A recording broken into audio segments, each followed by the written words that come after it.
जय हिंद दोस्तों। मैं आपका मित्र संजय पहाड़े आप सभी का स्वागत करता हूं इस पीडब्ल्यू की यूट्यूब प्लेटफॉर्म पर। जी हाँ दोस्तों, आने वाले 21 मई को जो एमपीपीएससी की प्रिलिमिनरी एग्जाम होने जा रही है, अगर उसमें सफल होना चाहते हो तो 2 से 3 बातें हमें याद रखनी होगी। सबसे पहली बात कि हमें प्लानिंग करनी होगी, बिकॉज प्लानिंग के बगैर सफलता हासिल नहीं होती। दूसरी बात, प्लानिंग करते वक्त क्या स्ट्रेटेजी, क्या रणनीति हमें अपनानी होगी, आज वो हम देखते हैं इस वीडियो के जरिए। तो चलो शुरुआत करते हैं। देखो दोस्तों, सामान्य अध्ययन और सामान्य अभिरुचि परीक्षण, ये दो मुख्य पेपर होते हैं प्रिलिमिनरी एग्जामिनेशन में। ये प्रारंभिक परीक्षा में अगर पास होना चाहते हो तो दोनों का अलग अलग तरीके से आपको अभ्यास करना होगा। जैसे पेपर 1 सभी को पता है कि टोटल 100 क्वेश्चन आने वाले हैं।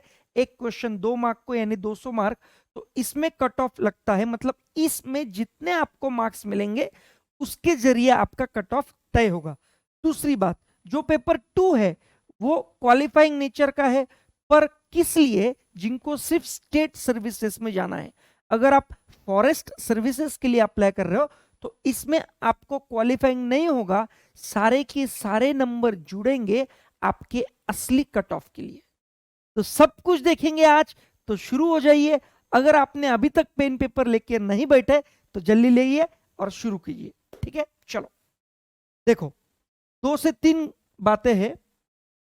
सबसे पहली बात, आपको अभी कितने दिन बचे हैं, बचे हुए दिनों में कौन सा सिलेबस आपको पूरा करना है, सिलेबस पूरा करते वक्त किन किन बातों का आपको ध्यान रखना है, उसके लिए कैसे नोट्स बनाए जा सकते हैं, बुक्स कौन सी फॉलो करना है, ये सभी का आज हम इस वीडियो में देखने वाले हैं। तो इस वीडियो के अंदर जो भी मैं आज बताने जा रहा हूं वो पर्टिकुलरली सीसैट के लिए होगा। सीसैट यानी हमारा पेपर नंबर 2। इस पेपर में अगर आपको क्वालिफाई होना है, देखो क्वालिफाई होने के लिए अलग अलग क्राइटेरियाज है, जैसे मैं आपको लिखकर बताता हूं। देखो, क्वालिफाई होते वक्त अगर आप जनरल कैटेगरी से हो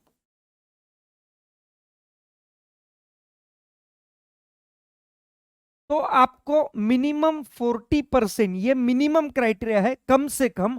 अगर आप अदर, मतलब ओबीसी हो या कैटेगरी में हो, एससी हो, एसटी हो, जो भी हो, उसमें आपको 30%, ये सारे मार्क्स लाने हो गए मिनिमम क्राइटेरिया पेपर नंबर 2 में।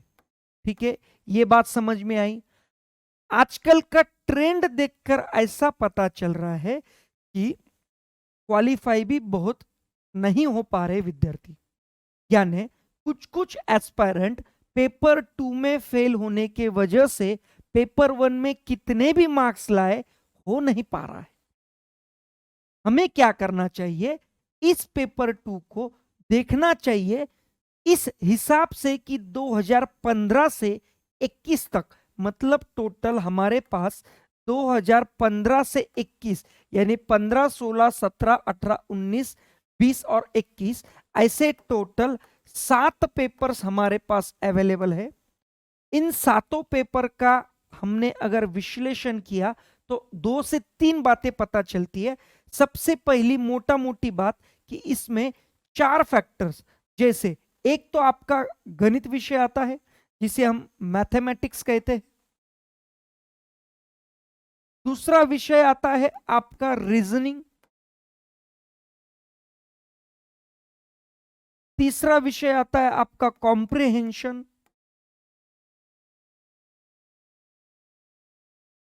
चौथा विषय आता है आपका, यानी सेगमेंट हम कह सकते हैं, डिसीजन मेकिंग। इसे हिंदी में क्या कहते हैं, इंग्लिश में क्या कहते हैं, सब कुछ बताऊंगा। पर सबसे पहले हमें ऑफिशियली देखना होगा कि इसका पाठ्यक्रम क्या है, सिलेबस क्या है। क्योंकि देखो दोस्तों, सिलेबस को देखे बिना हम आगे नहीं बढ़ सकते। मैं फिर से दोबारा से कह रहा हूं, सिलेबस को देखे बगैर हम आगे नहीं बढ़ सकते, क्योंकि सिलेबस ही अपना जो एक प्रथम चरण होगा। हमें अगर आगे जाके इसमें अच्छे नंबर लाने होंगे जो फॉरेस्ट की प्रिपरेशन कर रहे हैं। स्टेट सर्विस वालों के लिए तो मिनिमम 40% क्राइटेरिया, उसके ऊपर आप कितना भी लाओ कोई दिक्कत नहीं। और दूसरी बात, ये जो परीक्षा है इसमें टोटल 100 GS1 का और GS2 जिसके हम आज बात कर रहे हैं उसमें भी 100 सवाल आएंगे। कोई भी सवाल को किसी भी प्रकार की नेगेटिव मार्किंग सिस्टम नहीं है, यानी आपको पूरे से पूरे सवाल अटेम्प्ट करना है, भले ही आपको वह आए या ना आए।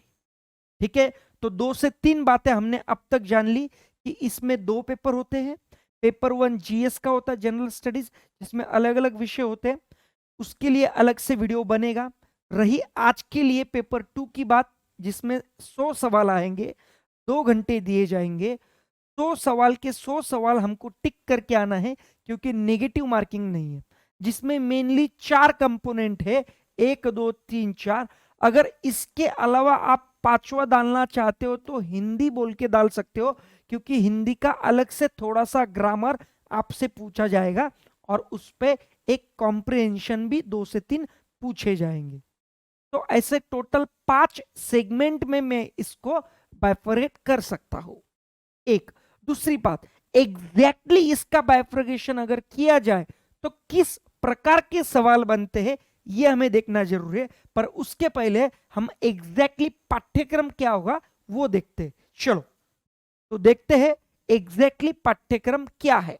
देखो, ऑफिशियल मैं बता रहा हूं, ये अभी के ऑफिशियल नोटिफिकेशन में जो हमें मिला है उसकी डिक्टो कॉपी है।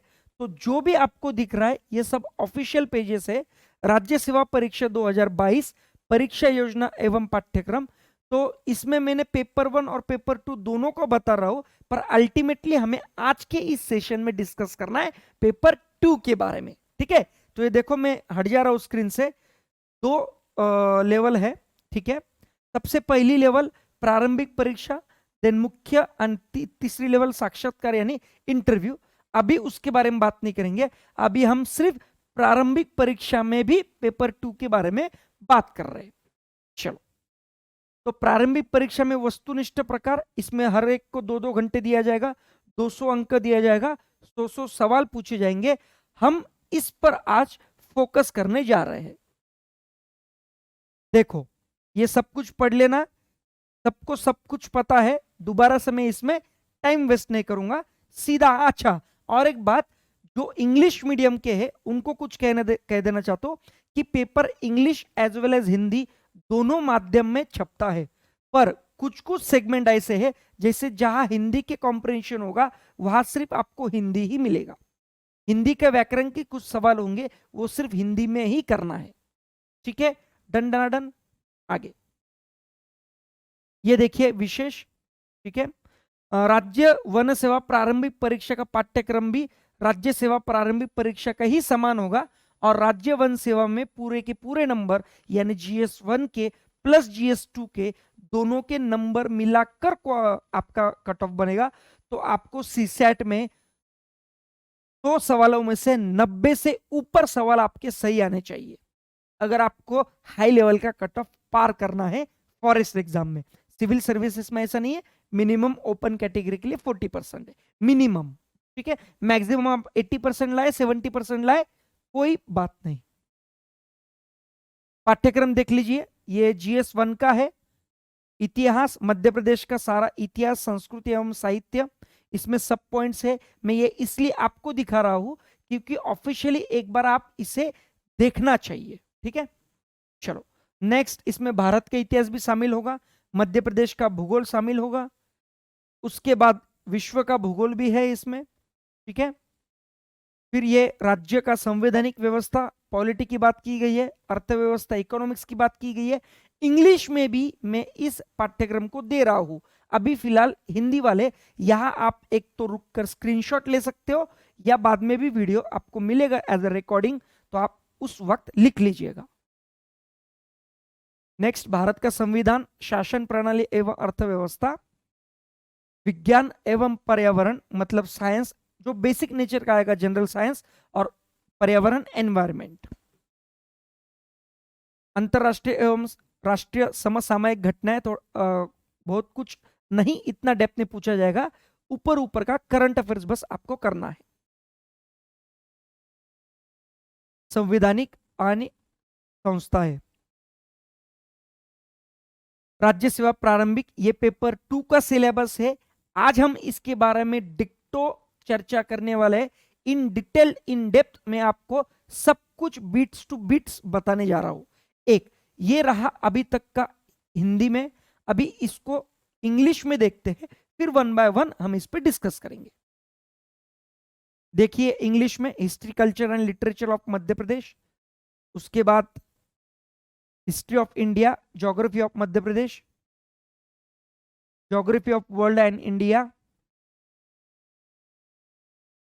Constitutional systems of Madhya Pradesh, economy of Madhya Pradesh, उसके बाद देखिए constitution, government and economy of India, science and technology,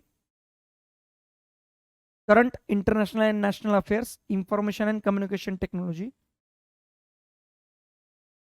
national and regional constitutional and statutory bodies. और ये रहा हमारा आज का एजेंडा पेपर 2 का इंग्लिश में टोटल सिलेबस। अभी इसको ईच वन बाय वन हम जानते हैं। चलो आइए, प्रारंभिक परीक्षा के सामान्य अभिरुचि पेपर यानी सीसेट, इसका फुल फॉर्म होता है civil services aptitude test. UPSC के कदमों पर हमारे एमपीपीएससी अभी कदम रख रहे हैं, मतलब 2015 से एक्चुअली शुरू हो चुका था। अभी इसके लिए हमें करना क्या है, देखो माना कि आपका इंजीनियरिंग बैकग्राउंड था, माना कि आपको मैथ्स रीजनिंग में बहुत रुचि है, आप कर भी पाते हो, पर आजकल पेपर इस तरह सेट किए जा रहे हैं, उसका नाम ही क्वालिफाइंग इसलिए रखा गया है ताकि आप क्वालिफाई ना होए। यानी बहुत सारी मेहनत भी नहीं करनी है, हमें कोई पीएचडी भी नहीं करनी है, पर जनरल केस में हमें लो भी नहीं रहना है। मिनिमम से मिनिमम 40, देखो अगर मैं अंकों में बात करूं 200 में से 40% यानी 80 प्लस आपको नंबर लाना है। अगर इस पेपर 2 में ला पाओगे तो ही आपका पेपर 1 चेक होगा, अन्यथा पेपर 1 चेक भी नहीं होगा। एक दूसरी बात, ये तो जनरल कैटेगरी के हिसाब से मैं बात कर रहा हूं। दूसरी बात, अगर आप फॉरेस्ट में हो तो कम से कम 200 में से आपके 160 प्लस सवाल, मतलब 160 प्लस मार्क्स आपके आने चाहिए अगर फॉरेस्ट के लिए प्रिपरेशन कर रहे हो, क्योंकि ये ऐड होगा आपके GS1 के मार्क्स के साथ, और तभी आप पूरा कट ऑफ क्लियर कर पाओगे। तो फॉरेस्ट वालों को तो सीसेट में जी जान लगाना है।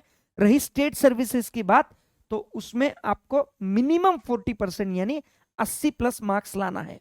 अगर देखो अभी ये तो सेशन रिकॉर्डेड है, मुझे पता नहीं अभी मैं जैसा अभी तक जहां तक हम पहुंचे उस लेवल तक अगर आपके मन में कोई सवाल हो तो आप नीचे कमेंट बॉक्स में लिख सकते हो। जैसे ही वीडियो बाद में रिकॉर्डेड अपलोडेड होगा उसके बाद में आपके हर सवालों का जवाब यहाँ दिया जाएगा। तो do not worries, let's go ahead. देखो आइए अब जानते सीसेट के पाठ्यक्रम को विस्तार रूप से, one by one, step by step. थोड़ा सा देर हो सकती है, वक्त ज्यादा लग सकता है, लगने दो, पर ये एक बेस्ट वीडियो रहेगा आपके सीसेट के स्ट्रेटेजी के लिए। देखो सबसे पहले बोध्यगम्यता, ठीक है, कॉम्प्रिहेंशन, संचार कौशल सहित अंतर वैयक्तिक कौशल, तार्किक कौशल एवं विश्लेषणात्मक क्षमता, ये English as well as Hindi, इसके टोटल 6 से 7 कैटेगरीज कंपोनेंट्स बनते। जैसे ये 3 आपके सामने दिए गए हैं, बाकी के ये रहे 4 निर्णय लेना एंड समस्या समाधान। ये सबसे इंपॉर्टेंट है, मतलब इसे बहुत लोगों ने, मतलब एस्पिरेंट्स बहुत प्रैक्टिस करते फिर भी वक्त पर गड़बड़ कर देते, तो ये गड़बड़ ना हो ये भी मैं आपको बताने जा रहा हूं। सामान्य मानसिक योग्यता, जनरल मेंटल एबिलिटी, बहुत एस्पिरेंट को ये भी कंफ्यूजन होता है कि ये जनरल मेंटल एबिलिटी है और ये वाला है बेसिक न्यूमरेसी, ये दोनों में एक्चुअल डिफरेंस क्या है। तो ये भी मैथ्स का पार्ट है या वो भी मैथ्स का पार्ट है? एक्चुअली अगर ये रीजनिंग का पार्ट है तो फिर वो मैथ्स का कैसे? तो इसमें एग्जैक्टली सवाल बनते कैसे हैं और कौन से कंपोनेंट में कौन से चैप्टर आएंगे, ये आपको जानना जरूरी है। ठीक है, अभी देखिए ये यहाँ कहा गया ऑफिशियल ऐसा कि क्लास एक्स लेवल मतलब 10वीं के लेवल, मतलब 10वीं में जैसे अपनी परीक्षाएं होती थी उस वक्त जो क्वेश्चंस के पैटर्न का लेवल हुआ करता था वही लेवल है। पर ये सिर्फ ऑफिशियल है, आजकल ऐसे भी सवाल देखे जा रहे हैं जो 10वीं के लेवल के होने के बावजूद भी हम सीधी तरह से सॉल्व नहीं कर पा रहे, या घर आके सॉल्व होते पर एग्जामिनेशन परीक्षा के उस 2 घंटे के समय में नहीं हो पा रहे। ठीक है, तो वो भी देखेंगे। अभी मैं 1 बाय 1 एक एक कंपोनेंट ले रहा हूं और फिर उसे डिटेल में उसके एग्जाम्पल के साथ हम सॉल्व करेंगे। जैसे बोधगम्यता मतलब कॉम्प्रिहेंशन, इसमें आपको English as well as Hindi दोनों में ट्रांसलेशन हुए सवाल आते हैं। ठीक है, हिंदी का जो सेपरेट है मैं उसको लास्ट में लूंगा। इसकी मैं बात कर ले रहा हूं, ये मल्टी लैंग्वेज टाइप होता है, मतलब इसमें इंग्लिश जो अंग्रेजी माध्यम से है प्लस जो हिंदी माध्यम से है, मतलब उन दोनों के लिए रहेगा सेम सवाल, आपका अंग्रेजी में भी रहेगा, सेम पैसेज आपका हिंदी में भी रहेगा, सेम टू सेम रहेगा। परीक्षा में ऐसा मत करना कि एक बार इंग्लिश पढ़ लेते हैं उस वक्त कुछ तूफानी हो जाए और बाद में नहीं समझे तो हिंदी भी पढ़ लेंगे, ये वक्त आपका जाएगा। ठीक है, अगर पूरे साल आप मेहनत कर रहे हो हिंदी मीडियम से पढ़ने की और आप हिंदी में ही प्रैक्टिस किए हो तो परीक्षा में भी हिंदी से ही करना। अगर आप पूरी साल इंग्लिश में प्रैक्टिस किए हो तो परीक्षा में भी इंग्लिश में ही करना, दूसरा कोई भी वहां तूफानी मत करना। ठीक है, डन। तो इसमें सवाल कैसे पूछे जाते हैं, लेटेस्ट जो 2021 का पेपर हुआ था उसमें से ही कुछ चंद सवाल मैंने लिए हैं, चलो देखते हैं। जैसा एमपीपीएससी प्रिलिमिनरी 2021 के क्वेश्चंस है, इसमें देखो ये इतना बड़ा पैसेज आया था। एक बात याद रखो, इसे हम अभी नहीं सॉल्व कर रहे, सॉल्व करने के लिए अलग से सेशन बनेंगे। आज बस हमें इतना जानना है कि हर कंपोनेंट पे सवाल किस रूप से बनते हैं, कैसे हमें अभी तक कमीशन ने पूछे गए हैं। ठीक है, जैसे ये रहा आपका पैसेज, इस पैसेज पे सवाल 1 2 3 4, इस टाइप के सवाल इस सेम पैसेज को हिंदी में भी पब्लिश किया जाएगा, जैसा वो सेम पैसेज आपको हिंदी में ऐसा दिया है। तो कोई भी एक लैंग्वेज में आपको पढ़ना है, बिल्कुल भी वहां तूफानी कुछ करना नहीं है। ठीक है, नेक्स्ट जैसे 1 2 3 और चौथा सवाल अगले पेज पर है। ठीक है, ये सारे ऑफिशियल क्वेश्चन है। अभी आपका सवाल, सर इस पैसेज के लिए हमने तो बहुत प्रैक्टिस की, पर और प्रैक्टिस करने के लिए या जो भी फर्स्ट से प्रैक्टिस करना चाहते हैं उन्होंने कौन सी बुक्स फॉलो करना चाहिए, क्या रेफर करना चाहिए वगैरह वगैरह। तो मैं फिर से दोबारा कह रहा हूं कि पैसेज के लिए मैं मैथ्स रीजनिंग के लिए नहीं कह रहा हूं, वो अलग पार्ट हुआ। मैं सिर्फ पैसेज के लिए कह रहा हूं, कॉम्प्रिहेंशन के लिए आपको कोई भी प्राइवेट ऑथर की बुक फॉलो नहीं करना है। आपको सिर्फ और सिर्फ 2015 से लेके 2021 तक इस एमपीपीएससी की प्रिलिमिनरी में जितने भी सवाल आए हैं बने हैं, चाहे हिंदी हो या इंग्लिश हो, सभी आपको वही सॉल्व करना है। यही ऑफिशियल सवाल आपसे बनने वाले हैं। ये मैं इसलिए कह रहा हूं क्योंकि प्राइवेट बुक्स में होता क्या है, ऑथर कहना कुछ अलग चाहता है, लैंग्वेज कुछ अलग हो जाती है, हम सोचते कुछ और है, होता कुछ और है। तो आप वो ऑफिशियल थॉट प्रोसेस मैचअप नहीं कर पाओगे।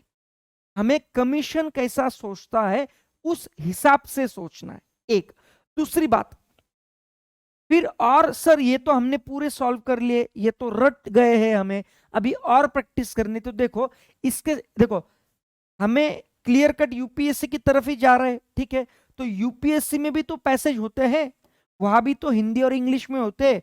तो उनके यहाँ तो 2011 से पेपर पैटर्न आया है सीसेट का, तो वहां से कुछ सवाल आप पैसेज की प्रैक्टिस कर सकते हो। देखो पैसेज इज पैसेज, आपको प्रैक्टिस तो यही से करना है या कहीं से भी करो, राइट। तो 2011 से 2021 तक के सारे सवाल आपको मिल जाएंगे। ठीक है, और भी बहुत लगे तो यूपीपीएससी लो, उनमें भी हिंदी के पैसेज है। ठीक है, ऐसे बहुत से स्टेट सिविल सर्विसेज है जहां सीसैट है और हिंदी में भी है अवेलेबल, और इंग्लिश तो है ही। तो आप उनके मतलब, मेरा कहने का मतलब यह है कि आपको सिर्फ और सिर्फ ऑफिशियल सवाल ही सॉल्व करना है, सिर्फ कॉम्प्रिहेंशन के लिए। हाँ, मैथ्स रीजनिंग के लिए आप प्राइवेट बुक्स फॉलो कर सकते हो, जो मैं खुद आपको बताने वाला हूं। तो do not worries at all.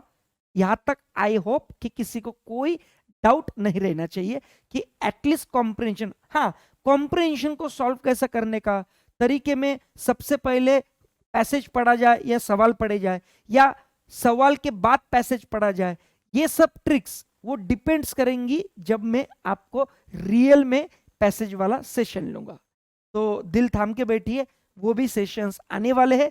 तब तक के लिए, आज के लिए हमने ये जाना कि कॉम्प्रिहेंशन के लिए कोई भी प्राइवेट बुक्स फॉलो नहीं करनी है, हमें सिर्फ और सिर्फ ऑफिशियल सवाल ही सॉल्व करने हैं। ठीक है, नेक्स्ट अभी सेकंड कंपोनेंट आता है interpersonal skill including communication skill, संचार कौशल सहित अंतर्वैयक्तिक कौशल। इसमें आपको मतलब इंटरपर्सनल स्किल मतलब आपके अंदरूनी आने चाहिए। अंदरूनी इन द सेंस सोच आपकी दिखनी चाहिए, सोच इन द सेंस सोच के साथ कंक्लूजन भी आना चाहिए। जैसे अब ये स्टेटमेंट है, ये स्टेटमेंट किस एजम्पशन पर निर्धारित किया गया। जैसे ये कथन है सरकार ने होम लोन सस्ते कर दिए हैं, इसके पीछे संकल्पना क्या हो सकती है, मतलब ये करने के पीछे क्या एजम्पशन हो सकता है, क्या संकल्पना हो सकती है कि क्यों सोचा सरकार ने, ये कदम क्यों उठाया। ये क्यों का जवाब आपको दो तरीके से दिया गया है, उसमें से उसके लिए कौन सा सूट हो रहा है वही आपको देखना है। ऐसा नहीं है कि ये अलग कुछ कह रहा है, ये अलग कुछ कह रहा है तो हम उसको डिनाई करेंगे। इस टाइप के जो भी सवाल बनते हैं ये आपके इस सेकंड कंपोनेंट में आते हैं।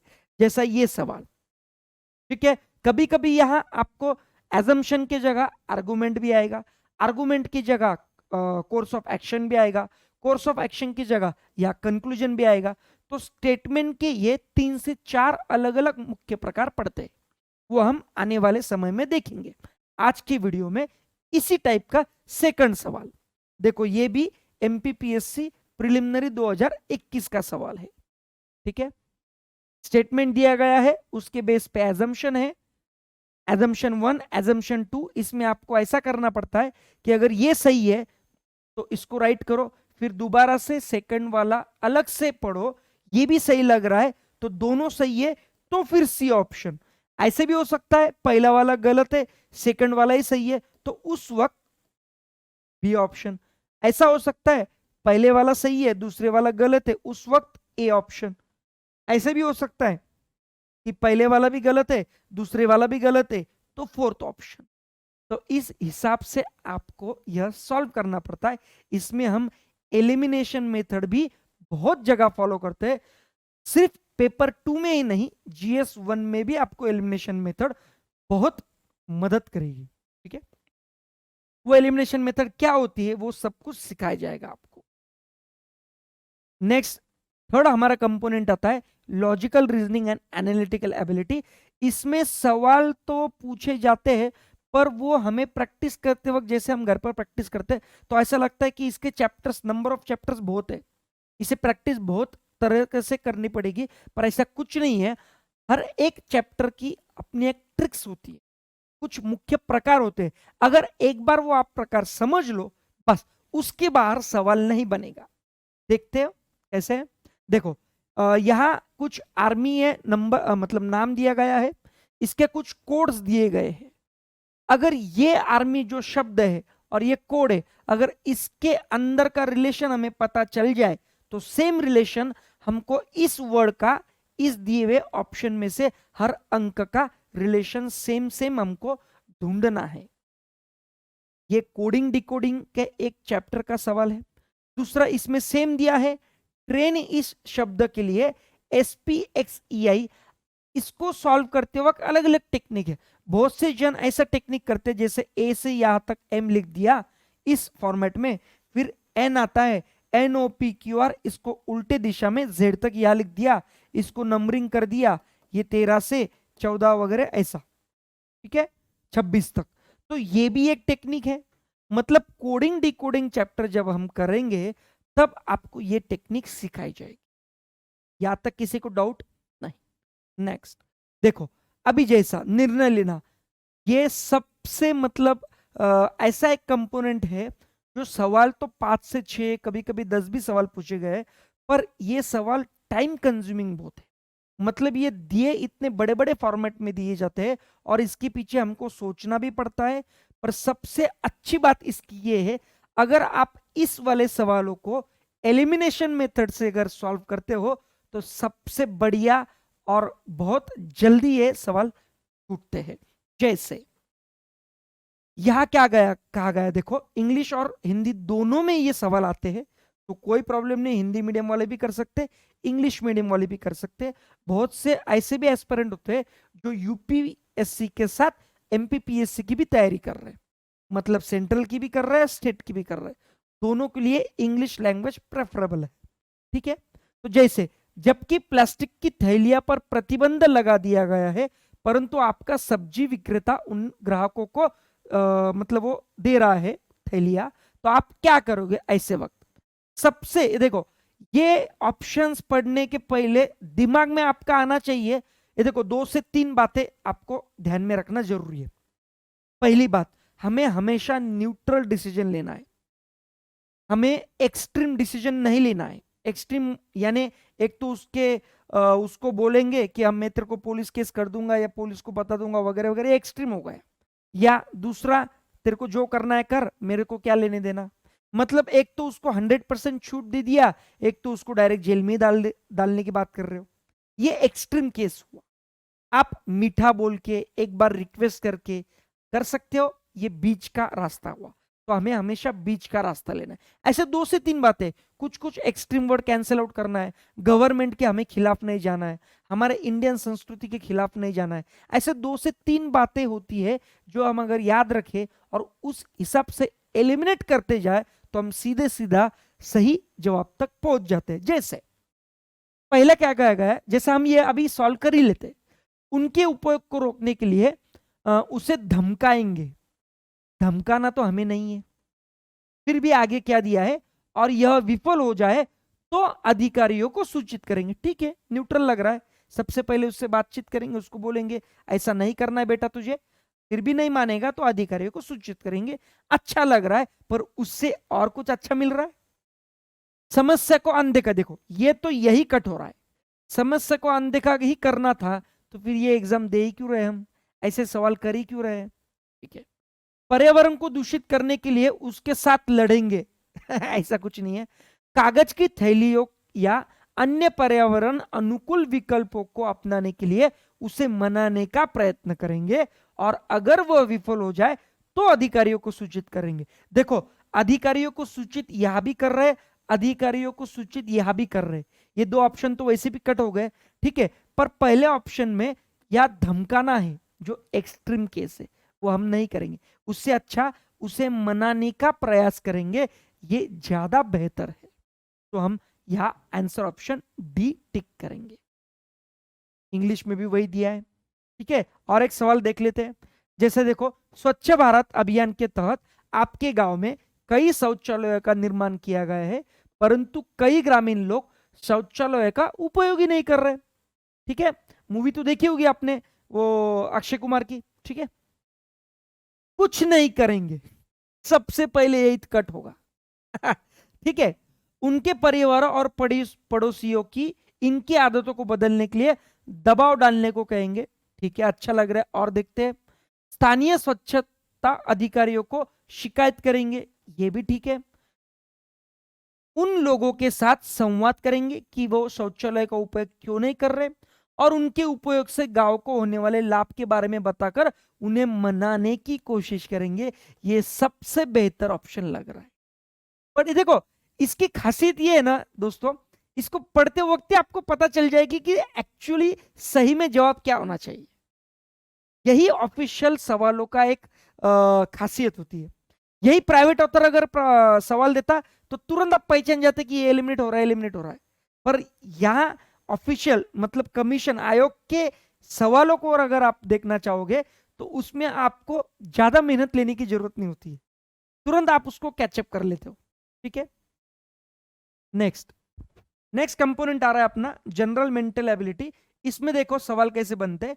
इसमें आपको सवाल मैथमेटिक्स गणित से ही रिलेटेड जुड़े हुए होंगे, पर उसमें के उसमें प्योर गणित नहीं होंगे। जैसे अभी ये वाला सवाल, इसमें आपको ए और बी दिया है मल्टीप्लिकेशन में, और ये दिया है इक्वेशन, और इस वाले का मतलब हमें पूछ रहे। इस वाले सवाल में अल्फाबेट दिया है, नंबर दिया है। ऐसा करते करते इस क्वेश्चन मार्क पे कौन सा दिए गए ऑप्शन में से विकल्प आएगा।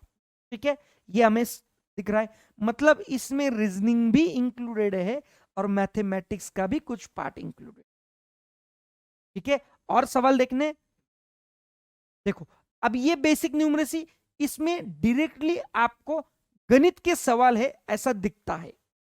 जैसे ये वाला सीरीज, नंबर सीरीज, ये वाला पाइपलाइन सिस्टम दिख रहा है आपको।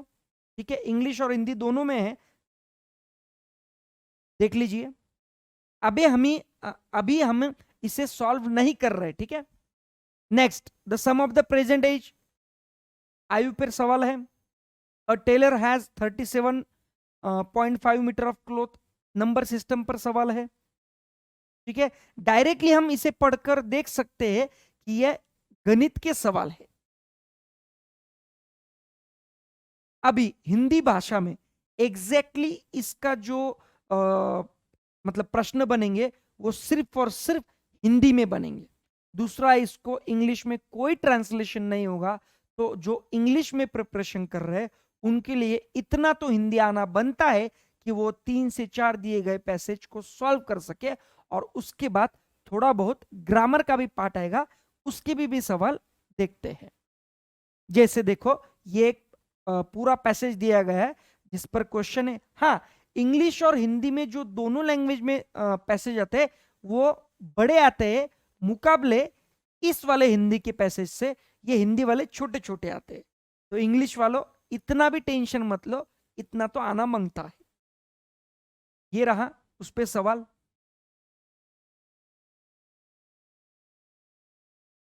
ये रहे ग्रामर के कुछ सवाल। छोटी सी बुक में आपको बताऊंगा, उतना ही करना है, उसके बाहर नहीं आएगा। देख लीजिए, जैसे यहां कुछ पर्यायवाची नाम पूछा है, यहां वही पूछा है, यहां अनेकार्थ पूछा है, या पॉलीनिमस कहते हैं इसे, इसे विलोमार्थक यानी एंटोनिम्स कहते हैं, ये समानार्थक मतलब सिनोनिम्स कहते हैं, ये एंटोनिम्स, ये अनेकार्थ। ठीक है, पॉलिनिम्स कहते हैं। तो अलग अलग ग्रामर का आपको थोड़ा सा पढ़ना पड़ेगा। छोटी सी बुक है, उसके बाहर आना असंभव है। आ भी गए तो भी हमें इतने मार्क्स तो लेने नहीं है स्टेट सिविल सर्विसेज में। हाँ, फॉरेस्ट में तो आपको एक एक मार्क के बारे में सोचना है। मैं दोबारा से ये इसलिए रिपीट कर रहा हूं, जो भी फॉरेस्ट के लिए प्रिपरेशन कर रहा है उनको सीसेट को हल्के में नहीं लेना है। आपको पूरे से पूरे या जितने ज्यादा से ज्यादा नंबर आ सकते हैं उस पर फोकस करना है। ठीक है, अभी हम देखते हैं कि सीसेट के अंदर एक्चुअली कितने अलग अलग चैप्टर्स की तैयारी करनी होगी। इकट्ठा अगर हम देखना जाए तो कौन कौन से गणित के चैप्टर्स ऐसे हैं, कौन कौन से रीजनिंग के चैप्टर ऐसे हैं जिसे हमें पढ़ना है। ठीक है, तो देखो, एनालिटिकल एबिलिटी में आपको इतने 20 टोटल चैप्टर है। इसे आप रीजनिंग का पार्ट भी समझ सकते हैं। अभी तो फिलहाल मैंने इसे इंग्लिश में दिया है, हिंदी में भी अगले सेशन में दे दूंगा। ठीक है, इसे लिख लीजिए, पूरा आपको नोट डाउन करना है अपने कॉपी बुक में। ठीक है, नेक्स्ट आता है आपका लॉजिकल रीजनिंग। ये भी एक रीजनिंग का ही पार्ट है। Analogy, series, odd one out, हर एक चैप्टर का ओवरव्यू आने वाले समय में मैं आपको हर एक सेशन में देने जा रहा हूं। जैसे सपोज अगर मैं एक नया सेशन बनाता हूं जिसमें लॉजिकल रीजनिंग होगा, तो उसमें 1 बाय 1 एनालॉजी क्या होता है, इस पे सवाल कैसे बनाए जाते हैं, जो सवाल होंगे उसके प्रकार अलग अलग कौन से होंगे, वो सब कुछ 1 बाय 1 उस वाले सेशन में आपको मिल जाएगा। आगे नंबर सिस्टम या न्यूमेरिकल सिस्टम, इसमें अलग अलग चैप्टर्स आते हैं। देखो इसमें नंबर सिस्टम और ये जो फ्रैक्शन, डेसिमल है, इंडाइसेस, सर्ट्स है, एचसीएफ, एलसीएम है, ये सारे देखे जाए तो ये सारे नंबर सिस्टम के ही पार्ट है, नंबर सिस्टम के ही ये सारे कंपोनेंट्स है जो नंबर सिस्टम को बनाते हैं। ये वाले प्योर चैप्टर है मेंटल एबिलिटी मतलब मैथमेटिक्स के, जिसकी हमें सबसे ज्यादा प्रैक्टिस करनी होगी। जैसे इसमें मैंने वो भी चैप्टर्स ऐड किए गए जैसे आजकल एमपीपीएससी पूछे जा रही है सवालों को, जैसे कुछ कुछ प्रोबेबिलिटी के सवाल आजकल पूछे जा रहे हैं, परम्यूटेशन कॉम्बिनेशन पे पूछे जा रहे हैं, मेंसुरेशन पे पूछे जा रहे हैं। मेंसुरेशन में 2D और 3D दोनों निकालना है, ठीक है। रेशो प्रोपोर्शन मिक्सचर एलिगेशन तो ठीक ही है। डेटा इंटरप्रिटेशन सबसे ज्यादा देखो, टेबल चार्ट हो, बार चार्ट हो, पाई चार्ट हो, कुछ भी प्रकार के हो। कॉम्प्रेंशन तो मैंने बता दिया, इंग्लिश, हिंदी, और निर्णय लेना, डिसीजन मेकिंग तो बता दिया। इसमें इसके अलावा आपको और कुछ भी प्रिपरेशन करने की जरूरत नहीं। मैं दोबारा से कहता हूं, जितना यहां लिखा गया है वह सब कुछ उतना ही करना है, उससे ज्यादा करने की अपेक्षा भी मत करना, क्योंकि हमें इस पेपर में पीएचडी नहीं करना है, ठीक है। अभी देखा जाए तो हमारे पास अभी कितने दिन बचते हैं। देखो अभी मार्च के मोटा मोटी में, अगर मैं मार्च महीने का देखूं, मोटा मोटी में हमारे पास 10 दिन बचे हैं। हमारी परीक्षा दिनांक का एग्जाम डेट यहां लिख देता हूं। एग्जाम डेट हमारी है 21 मई को, आने वाले 21 मई को। तो मार्च के मोटा मोटी तौर पर मैं 10 लेता हूं, अप्रैल इसके 30 लेता हूं, मई में तो एग्जाम है तो मई के सिर्फ 10 लेता हूं मैं, 10 मई तक ही पढ़ाई करेंगे। आखिर के बचे हुए दिन में हम रिवीजन करेंगे या टेस्ट पेपर सॉल्व करेंगे। तो टोटल हमारे पास लगभग लगभग 50 दिन का समय है अब से आगे। अभी तक आपने पढ़ाई नहीं किया या प्लानिंग करी थी पर अभी तक इंप्लीमेंट नहीं हुई थी, अभी तक हमें क्या करना था सीसेट में ये पता नहीं था, तो अब तक तो पता चल गया होगा कि आपको कौन से चैप्टर्स करना है, किस पर ज्यादा जोर देना है, किस किस चैप्टर से कैसे कैसे सवाल पूछे गए हैं अभी तक। ये मैंने जो भी बताया आपको 2021 का लेटेस्ट पेपर के सवाल पूछे अब बताए गए हैं, ठीक है। तो यही लेवल आना है 2022 में भी, 2022 के एग्जाम में, ठीक है। अभी देखो 50 दिन में आपको पूरा प्रिपरेशन करना है। अगर प्रिपरेशन का कहा जाए तो 2 से 3 बातें आपको करनी है। जैसे सिर्फ GS2 तो करके मतलब नहीं, GS1 का भी प्रिपरेशन करना है। तो आप इसे आधे आधे तौर पर कीजिए, यानी सुबह से लेके शाम तक मैं GS1 की पढ़ाई करूंगा, शाम से लेके रात तक मैं GS2 की पढ़ाई करूंगा, या घंटों में, आवर्स में उसको बाइफरगेट कर लीजिए। अगर आप दिन का 10 से 12 घंटे इतने आवर्स भी पढ़ाई करते हो तो भी आपको इसको बाइफरगेट करना है कि GS1 के लिए मैं कितना समय दूं और GS2 यानी सीसेट के लिए कितना समय दूं। आज हम बात करने जा रहे हैं सिर्फ और सिर्फ GS2 की। तो आइए GS2 के बारे में बात करें। हमारे पास मोटा मोटी में 5 कंपोनेंट है। जैसे मैंने बताया, एक मैथमेटिक्स है, एक रीजनिंग है, एक कॉम्प्रिहेंशन है, एक डिसीजन मेकिंग है और एक हिंदी है। हमें हर रोज, मैं दोबारा से कह रहा हूं, हमें हर रोज कोई ना कोई ऑफिशियल पैसेज छोड़ने हैं, कम से कम मतलब उसके सवाल सॉल्व करने हैं। कम से कम 2 से 3 ऑफिशियल पैसेज हमें सॉल्व करने हैं ही है, हर रोज, डेली।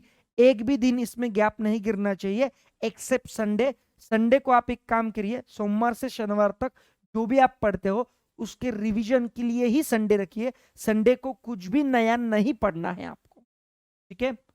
उसके बाद मैथ्स के में जैसे अभी मार्च के 10 दिन बचे, तो इस 10 दिन में मैं ये प्रण लेता हूं कि मैं आने वाले समय में कम से कम 10 चैप्टर्स तो भी करूंगा, प्लस रीजनिंग के 5 चैप्टर्स तो भी करूंगा। पूरे दिन बैठिए, दिन के 5 घंटे दीजिए, मोर देन सफिशिएंट है। या आने वाले समय में मेरे तरफ से जो भी वीडियो आप अपलोड होने जा रहे हैं उतना भी कर लिया तो मोर देन सफिशिएंट है। पक्का से पक्का आपके 40% नंबर तो आना ही आना है। तो स्टेट सिविल सर्विसेज वालों के लिए कोई दिक्कत नहीं, ठीक है। ये हुआ मैथमेटिक्स। रीजनिंग का भी सेम आप तय कर लीजिए कि इस हफ्ते में मोटा मोटी में रीजनिंग के इतने चैप्टर्स, मैथ्स के इतने चैप्टर्स करूंगा। हाँ, वो कहाँ से करने हैं, बुक्स कौन से फॉलो करनी है वगैरह वगैरह में तो बताने जा रहा हूँ आज के सेशन में। ठीक है, रही बात डिसीजन मेकिंग की, जैसे इसके 2 से 3 पैसेज आप सॉल्व कर रहे हो, इसके भी कम से कम 5 सवाल आप सॉल्व करोगे। ठीक है, इसमें भी किसी को दिक्कत नहीं। और रही हिंदी की, तो हिंदी में आपको चैप्टर वाइज जाना है। सबसे ज्यादा हिंदी में तो आपको पैसेज पूछा गया और उसके बाद यही वर्ड्स पे सवाल पूछे गए, तो उतने वर्ड्स रोज के रोज काउंट कर लो कि आज मैं हर डेली 50 वर्ड्स नए नए सीखूंगा, उसके सिनोनिम्स एंटोनिम्स सब कुछ पूरा देखूंगा। उसके लिए बुक्स भी अवेलेबल है, चाहे नोट्स किसी के मिले उसमें से देख लो, पर मेरा कहना है कि बुक्स ही फॉलो करोगे तो बेहतर है, क्योंकि एक साथ विथ इंडेक्स में आपको पूरा का पूरा बाइफर्गेशन, पूरा सिलेबस हिंदी का एक ही जगह मिल जाता है, तो पढ़ने के लिए, रिवीजन करने के लिए बेहतर हो जाता है। ठीक है, डन डन डन। आगे चलिए, अभी बुक्स टू फॉलो, कौन कौन से बुक्स हम फॉलो कर सकते हैं। जैसे देखो, मैं यहां जो भी बुक्स बताने जा रहा हूं उस पब्लिशर से मेरा कोई वास्ता नहीं है। मोटा मोटी में जनरल तौर पर जो बुक्स पढ़े जाते हैं उसे ही मैं आपको रिकमेंड कर रहा हूं। इसके अलावा अगर आपको कोई बुक्स पढ़ना है तो आप पढ़ सकते हो। जैसे ये मैं इसलिए बुक्स बता रहा हूं, देखो ये इंग्लिश और हिंदी दोनों में है। इंग्लिश वाले इंग्लिश में देखिए, हिंदी वाले हिंदी में देखिए।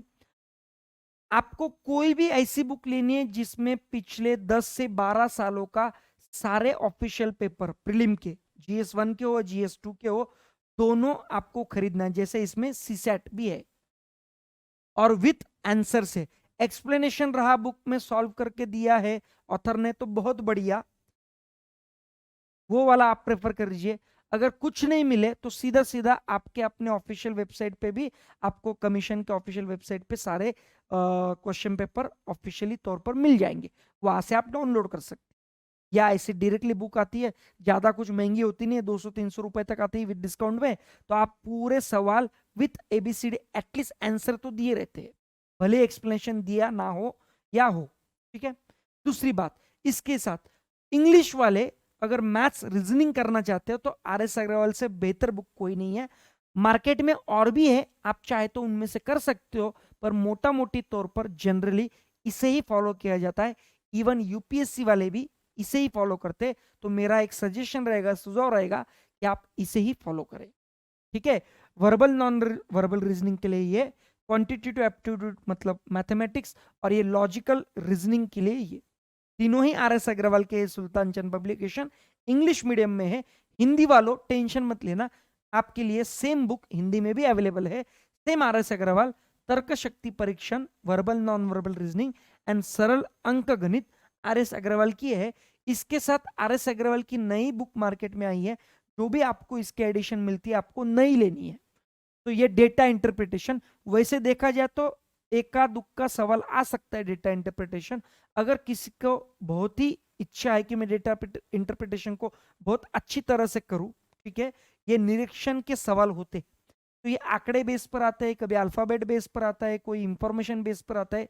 आपको उस निरीक्षण मतलब दिए हुए चीजों का, फैक्ट्स का निरीक्षण करके आपको सवाल बनाने पड़ते हैं। उसमें आपको कैलकुलेशन की भी जरूरत गिर सकती है, आपको लॉजिक की भी जरूरत गिर सकती है, वो तो सवाल जब सॉल्व करेंगे तब देखेंगे। तो उसके लिए सेपरेट बुक भी लॉन्च कर दी गई है सुल्तान चंद पब्लिकेशन। चाहे तो कर सकते हो, वैसे इसकी जरूरत नहीं है, ऑप्शनल में आप छोड़ सकते।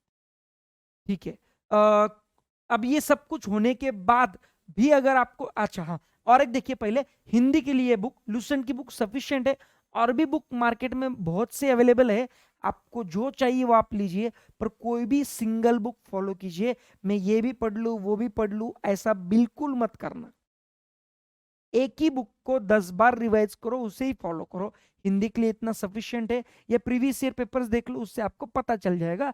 दूसरी बात, ये सब कुछ करने के बाद अगर आपके पास टाइम बचता है और यह सब कुछ सिलेबस कवर हो चुका, प्रैक्टिस हो चुकी, अब मुझे प्रैक्टिस पेपर्स चाहिए, तो उसके लिए ऐसी मार्केट में बुक्स आती है जिसमें बने बनाए क्वेश्चन सेट होते 200-200 अंक के, मतलब 100-100 सवाल पूछेंगे।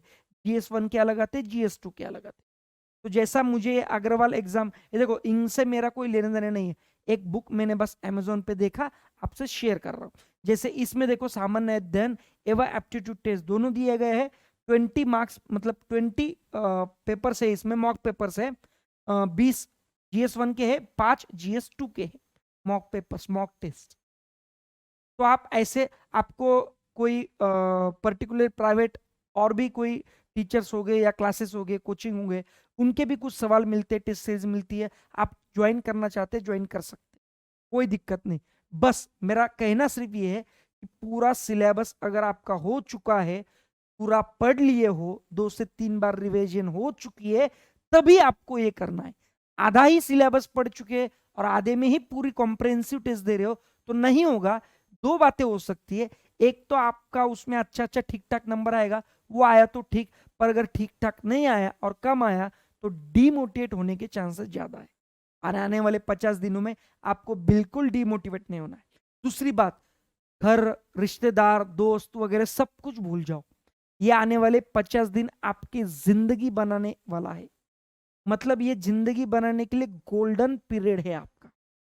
अगर इस 50 दिन में मेहनत कर लिया तो आने वाला रंग आपको सुनहरा मिलेगा। विदाउट, देखो आप कुछ भी कर लो, मेहनत के बगैर होता नहीं है, मैं भी मानता हूं, आप भी मानते हो, पर उस मेहनत के साथ स्मार्ट वर्क भी जरूरी है। स्मार्ट वर्क बाद में आता है, मेहनत पहले आती। तो स्टार्टिंग फेज में मेहनत तो सभी को करना पड़ता है, उसके बाद खुद का दिमाग लगाकर उस मेहनत को कम कैसे करे और स्मार्ट वर्क में उसको तब्दील कैसा किया जाए, यह आप पे निर्भर करता है। तो सबसे पहले स्टार्टिंग में आपको मेहनत ही करना है। पीडीएफ आपको 2 मिनट में अवेलेबल होती है आज के जमाने में। हर क्लास के नोट्स मिल जाएंगे, हर चैप्टर मिल जाएगी, बुक्स की पीडीएफ मिल जाएगी, डिजिटल फॉर्मेट में सब कुछ मिल जाएगा आपको।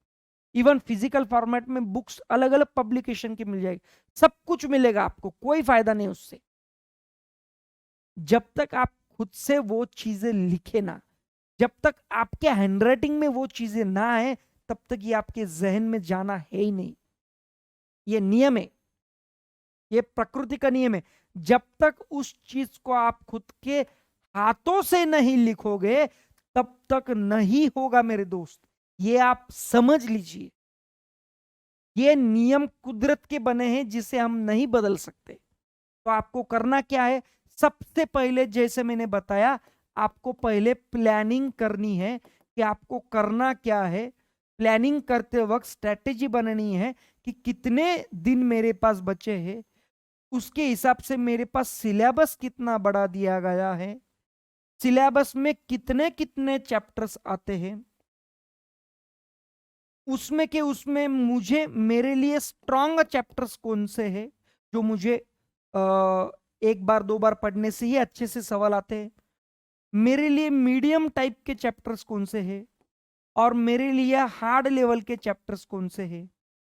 इसमें सबसे ज्यादा रैंक में पूछे जाने वाले कौन से चैप्टर है। जैसे अगर मैं कहूँ ज्योग्राफी है, ज्योग्राफी में आपको रिवर सिस्टम पे सबसे ज्यादा आजकल सवाल पूछे गए हैं। तो आपको सबसे पहले ये कंपोनेंट पे स्ट्रेटेजी बनानी है। ये आपको कैसे पता चलेगा रिवर सिस्टम, ये सब कुछ बना बनाया आपको पब्लिशर ऑथर देता है बुक्स के फॉर्मेट में। जैसे आप GS1 का एक्सप्लेनेटरी बुक लोगे, उसमें आपको पहले दिया जाएगा कि इस चैप्टर पे इतने इतने आज तक के 2015 से सवाल पूछे गए, देख लो, आपका बना बनाया काम वो कर दिया है। ठीक है, उसका फायदा उठाओ। तो हमें क्या करना है, सबसे पहले प्लानिंग करना है, फिर स्ट्रेटेजी करना है, फिर डेज, फिर चैप्टर, उसको मैचअप करना है, हर डेली कितना बनता है वो निकालना है सिलेबस, और वो इंप्लीमेंट करना ही करना है, चाहे कुछ भी हो जाए। खाना खाओ या मत खाओ, किसी रिश्तेदार के पास जाओ या मत जाओ, गर्लफ्रेंड की शादी हो रही है, रोना बहुत आ रहा है, सब छोड़ दो, भूल जाओ। 50 दिन अपने आप को रूम में कैद कर लो, यही एटीट्यूड होना चाहिए। और यही एटीट्यूड रहा है उन लोगों का, उन एस्पिरेंट्स का जिन्होंने सफलता हासिल की है। आपको क्या लगता है कि ऐसे ही उठे और एग्जाम दिया और पास हो गए? ऐसा नहीं होता है, आज तो नहीं होता है। 2 साल पहले, 50 साल पहले, 10 साल पहले होता था, किसी के साथ हुआ होगा, इत्तेफाक कह सकते, पर अभी नहीं। ठीक है, तो आपको सब कुछ पता चल गया, पूरे सीसेट का इन डेप्थ मैंने एनालिसिस आपको बता दिया, विथ एग्जाम्पल, विथ क्वेश्चंस, कैसे सवाल पूछे गए, कौन सी बुक्स फॉलो करना है, कैसा सिलेबस है, क्या क्या है, सब कुछ बताया है। तो मैं संजय पहाड़े अलविदा लेता हूँ यहाँ। हाँ, जाते वक्त आपके सवाल और हमारे जवाब, अभी तो ये रिकॉर्डेड सेशन है, इसके बाद जब आप ये सेशन देखोगे तो पूरी तरह से देखने के बाद जो भी सवाल आपके मन में आते हैं, जिसके देखो मैंने जिस लेवल तक यह सोचा है कि आपको ये सवाल बन सकते हैं, वो मैंने खुद से ही उसके जवाब दे दिए। पर फिर भी अगर कुछ सवाल बचते तो आपको नीचे दिए हुए कमेंट बॉक्स में आपको कमेंट करके पूछना पड़ेगा, जाते हुए सेशन को लाइक करना पड़ेगा। ये 2 से 3 बात कंपलसरी है, ऑप्शनल नहीं है। ठीक है, तो चलिए मिलते हैं। थैंक यू तब तक के लिए। आने वाले कई सेशन में हमारी मुलाकात होती रहेगी। ये पहला सेशन है, तो इस सेशन में आई होप कि सबको सब कुछ समझ रहा होगा। मेरे पढ़ाने का स्टाइल भी आपको पता चल रही होगी। मैं मेहनत ले रहा हूं, आप भी मेहनत लीजिए। 50 दिन पूरा करना है, हल्के में मत लीजिए सीसेट को। फॉरेस्ट वालों को तो कहना ही क्या, उनको तो पूरे से पूरे नंबर लाना है। रही स्टेट सिविल सर्विसेज की बात, तो उसके लिए आपको मिनिमम ओपन कैटेगरी 40 और बाकियों के लिए 30 है। ऑलरेडी हम इस पर बहस कर चुके हैं। तो जाते जाते बस इतना कहूंगा कि सेशन को लाइक कीजिए और जो भी आपके सवाल है या कमेंट बॉक्स में पूछिए। तो मिलते हैं, तब तक के लिए अलविदा।